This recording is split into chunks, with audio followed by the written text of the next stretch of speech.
Hola, muy buenos días. Nosotros somos de la Universidad Autónoma de Sinaloa, la Facultad de Medicina y Extensión Los Mochis. Les vamos a presentar a continuación una infografía sobre los anticuerpos, su estructura general, tipos, subtipos, diversidad y propiedades biológicas, reacciones antígeno-anticuerpo y mecanismos efectores. Los integrantes de este equipo son Cuevas Román Salma, López Báez Juan Jesús, Tarín Martínez Angélica, Valenzuela Ortiz Marribet, Jaime Villanazul Ibarra y su servidora Jennifer López Higuera. A continuación les vamos a presentar la infografía. Bueno, yo les hablaré sobre los anticuerpos, que primeramente, pues estos anticuerpos son proteínas producidas en los vertebrados en respuesta a la exposición a estructuras extrañas conocidas como antígenos. Pues los antígenos son increíblemente diversos, perdón, y específicos en su capacidad para reconocer formas extrañas, eh, y son los principales mediadores de la inmunidad humoral frente a todo tipo de microbios. Y pasando a hablar sobre la estructura general, pues un anticuerpo es una proteína cuaternaria que está formada por dos cadenas ligeras que son de 200 a 220 aminoácidos. Estos tienen dos dominios IG-like, que son los BL y CL. También pueden ser de tipo lambda y kappa. Pues también tienen dos cadenas pesadas con 450 aminoácidos. Estas tienen cuatro dominios IG-like y son las 1VH y 3CH. Estos pueden ser de tipo gamma, que son los IgG, alfa, IgA, los MU, que son IgM, los delta, IgD, o epsilon, que son los IgE. Pues estas cadenas pesadas tienen regiones bisagras que le confieren la flexibilidad. Pues los anticuerpos también tienen regiones que serían los FC constante, que son funciones efectoras de antígeno o de anticuerpo, perdón. Los FAB, que son los que interaccionan con el antígeno. Pues estos contienen las regiones N-terminal de las cadenas y los FC constantes contienen las regiones C-terminal de las cadenas. Y pues aquí está una imagen, les presentamos una imagen de en sí lo que les acabo de hablar. Mi nombre es Juan Jesús López Báez y yo les voy a hablar sobre los tipos y los subtipos de inmunoglobulinas o de anticuerpos humorales. Empezaremos con el más frecuente, que es la IgG. Cuenta con subtipos de IgG 1, 2, 3 y 4. Cumple la función de neutralizar, opcionando o activando el sistema de complemento, confiriendo inmunidad al feto. Estos se encuentran ubicados en la superficie de los linfocitos B de memoria y en la circulación durante respuestas inmunitarias. Pasaremos con la IgA. Los subtipos de IgA son los IgA1 e IgA2.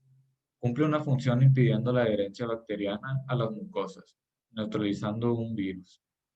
Y estas se encuentran ubicadas en la superficie de los linfocitos B igual, en las mucosas secretoras y en las secreciones.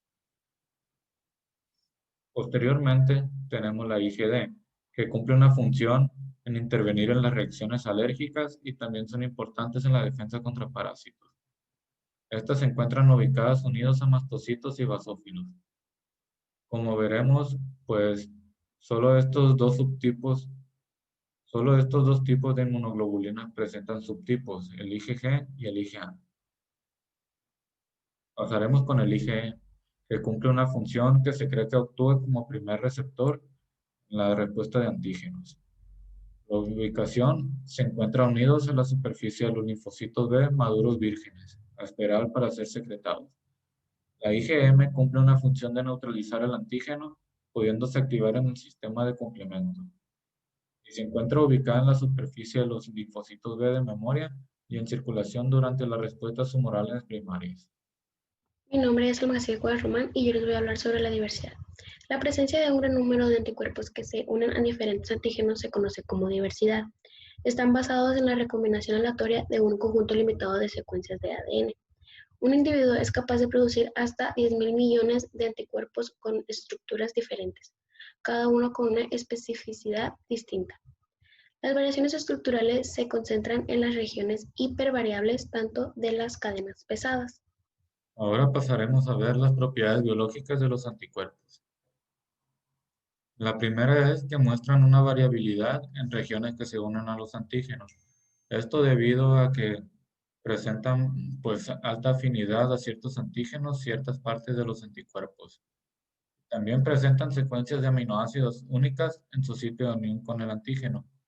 Esto debido pues a lo mismo, ya que poseen un gran alto grado de especificidad, pues tienen que anclarse solo a las adecuadas.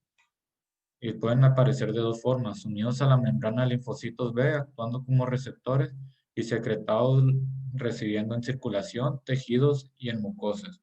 Esto ya mencionado antes en los tipos y subtipos de inmunoglobulinas. Algo también es que deben de ser sintetizados por estos linfocitos B y producen su respuesta inicial en tejidos linfáticos. Otra es que tienen una estructura simétrica, compuesta por dos cadenas ligeras idénticas y dos cadenas pesadas también idénticas, actuando como mediadores de la inmunidad humoral específica. Esta también es una propiedad biológica. Y por último, que un anticuerpo puede ligar a más antígenos por reacciones cruzadas. No siempre puede ser tan específico como dice, sino que hay veces en las que un anticuerpo puede con más antígenos de los que se le presentan. Reacciones antígeno-anticuerpo. La reacción antígeno-anticuerpo es una de las reacciones moleculares angulares en la respuesta inmunitaria del organismo. El concepto se refiere a la unión específica de un anticuerpo con un antígeno para inhibir o demorar su toxicidad. Las tres funciones efectoras principales de los anticuerpos son opsonización, que promueve la fagocitis de antígeno por macrófago y neutrófilos. La activación del complemento, que activa una vía que conduce a la generación de un conjunto de proteínas capaces de perforar membranas celulares. Y, por último, la citotoxicidad, mediada por células dependientes de anticuerpos, ADCC, que pueden destruir células blanco unidas a anticuerpos. La primera etapa de la reacción antígeno-anticuerpo es del orden de milésimas de segundo y está limitada únicamente por la difusión. La segunda etapa, que es más larga, incluye todas las manifestaciones que se presentan como consecuencia de la interacción, tales como precipitación, aglutinación y neutralización. Mecanismos efectores. La mayoría de las funciones efectoras de los anticuerpos está mediada por la unión de las regiones C de la cadena pesada a los receptores en diferentes células, tales como fagocitos, linfocitos NK, mastocitos y a proteínas plasmáticas. Muchas de las funciones efectoras de las inmunoglobulinas están mediadas por las porciones Fc de las moléculas, mientras que los isotipos de anticuerpos que difieren en estas regiones Fc realizan funciones diferentes.